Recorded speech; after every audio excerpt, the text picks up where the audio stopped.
Hello guys, good evening once again. This is Mike Padua and I'm back for the latest on now Typhoon Aghon with international name Ewiniar. This is the latest update for this Sunday evening, May 26th, 2024. This is our English version brought to you by Typhoon2000 and Naga College Foundation, and also brought to you by Aboitiz Power, Bank of the Philippine Islands, sustainable with you. If you want to know more about BPI, just click on the link here. And also Avenue Paso Hotel, the local government of Naga City, headed by our Honorable Mayor Nelson Ligacion and our Honorable Congressman of the 3rd District of Camarines Sur, Congressman Gabi Bordado. Well, for the past 24 hours, this system has rapidly intensified, okay?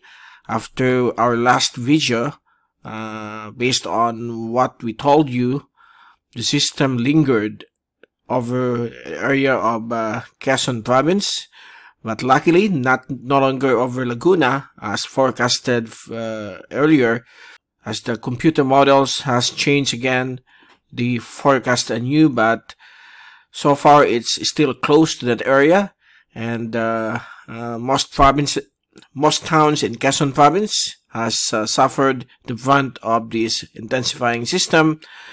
And even though it made landfall, it is not enough to weaken it because it lacks taller mountains compared to the mountains along Isabela or over Cagayan Valley, wherein the Sierra Madre Mountains is tall enough to rip apart the circulation of this system. And because there are surrounding waters and a very good radial outflow connected to a jet stream upward towards the northeast, that's why it helped the system to be more efficient enough to intensify, and it became a tropical storm before passing over Marinduque. Then later it passed over or made landfall over somewhere in Lucena City as a intensifying tropical storm. And once it reached over the area of Mount Banahaw, where it stalled for a few hours before it began recurving, okay? It attained the curvature over Mount Banahaw with a very slow motion, but it had intensified rapidly into a severe tropical storm. That's why residents there are quite amazed, because the winds has begun picking up during the daytime, and they suffered some electricity being shut down by the companies there. And so far we're still gathering data what will be the effects of this system, but it's only a small area, since the core of the system is around the strong winds, okay, is only around 40 to 50 kilometers in radius. That's a very small area compared to larger ones.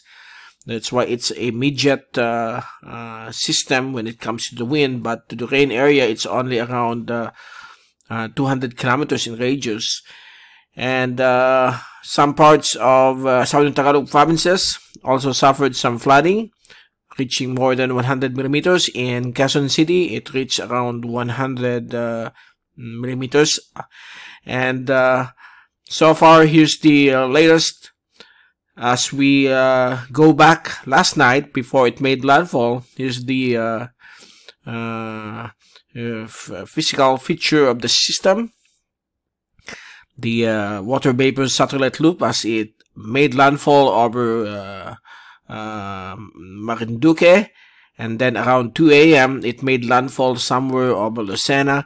And here's the fast animation during the time that the system rapidly intensified as it moved back over the Lamon Bay area and passed over the southern part of Polillo Island. And at that time, it again rapidly intensified because, as what I said for the over the past couple of videos, I already told you that the oceanic heat content here to the east of Quezon, east of Bicol, down to east of Samar is somewhat very high. That could boost the energy of this system to intensify, okay?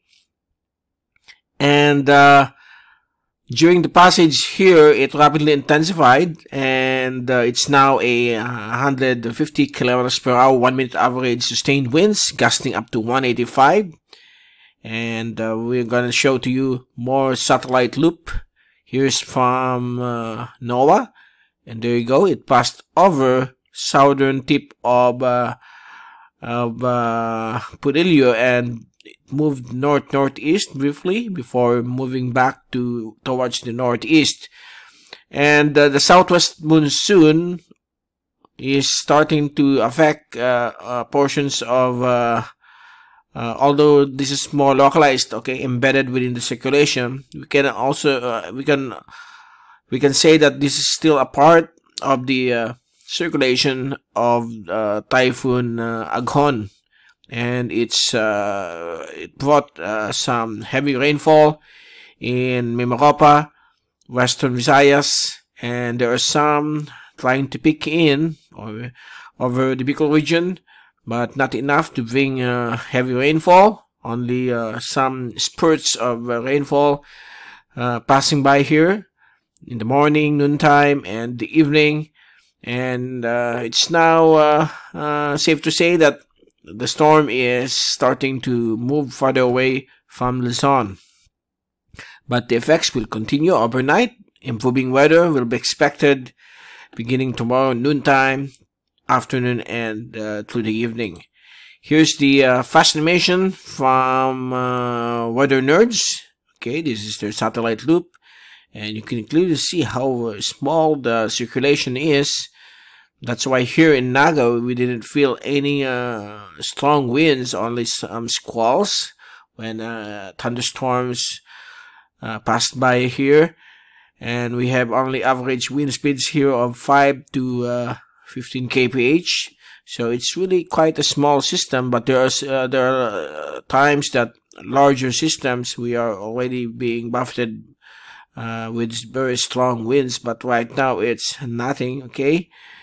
And it's starting to move away. Here's the zoom in satellite animation from Windy. This is from the radar feed of Pag-asa, and you can clearly see here that the eye developed while over Manahaw, and it's now has moved out over Lamon Bay, and that's the time that it rapidly intensified.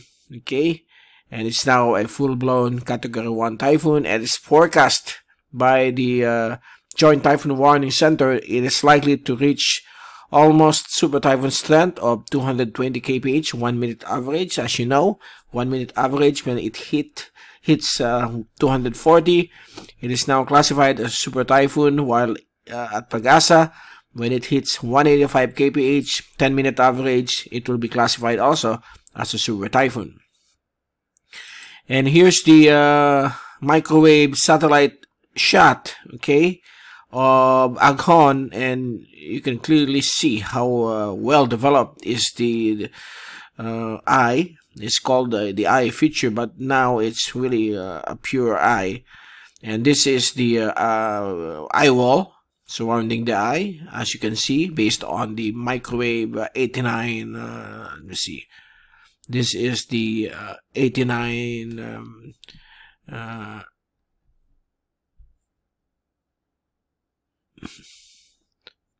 this is the 89 gigahertz photo of that storm based on microwave. Actually, this microwave technology was only accidentally discovered, okay, through the radar satellite sensors away decades ago. That's why it's being used by the meteorological agency in tracking down tropical cyclones to clearly see the inside of the storm below 50,000 feet. Here's the oceanic heat content, the latest one, and you can clearly see here the reason why the storm has begun to intensify as it moves back to sea. And right now it's going to pass, let me see, it's going to pass over this area. So look at that. Its oceanic heat content over this area is high, and it's likely to still rapidly intensify into near super typhoon or even super typhoon instead. We don't know, because the system is quite small. A smaller system tends to intensify more rapidly than larger ones, okay? Because larger ones takes time to spin up compared to very small vortices, okay? So watch out for that. And here's the one Instagram, I don't know what's this, it's threads.net, that shared this over the social media from the user McCoydy, and we appreciate his contribution here. This is taken at 1:24 p.m. If we move it back here, 1:24 p.m. is, let me post this, is somewhere here. Let me zoom this while the storm is still along the coastline of Mauban. Okay, so this is the time where the video was taken while the storm is moving just to the north of Cagbalete, and look at this. The social media user, when he shot the video, he was located on the southern eye wall, the developing eye wall of this system. That's why if you look at it here, it's already quite a strong system, okay? I don't know if you can hear the video on the background, but anyway, so that's the winds generated, that's the winds being observed over Cagbalete Island in Quezon Province, okay? A few years before, a long time ago, when I'm still part of Weather Philippines. It's such a good place. I visited that island during our team building. Okay. I could just imagine how strong the winds are over that area. So thank you so much, McCoydy, for that recording. And here's the track from Typhoon 2000. Is the last one at 5 p.m. The next one will be tomorrow, 5 a.m. So it's nearing midnight of Monday. Okay, it's still 11:50 Sunday. So here's the track. So the storm passed here over Masbate. This was the last time that we have some video chat with you guys, saying that it will come close to Manila. But luckily it stalled here earlier than expected, because the previous forecast is here. Well, that's how forecasts really are, not 100%. Okay, so this is the time that it recurved and it passed over Mauban, and then it rapidly intensified here, and right now it's already a full-blown typhoon with winds of 150 kph as of 8 p.m.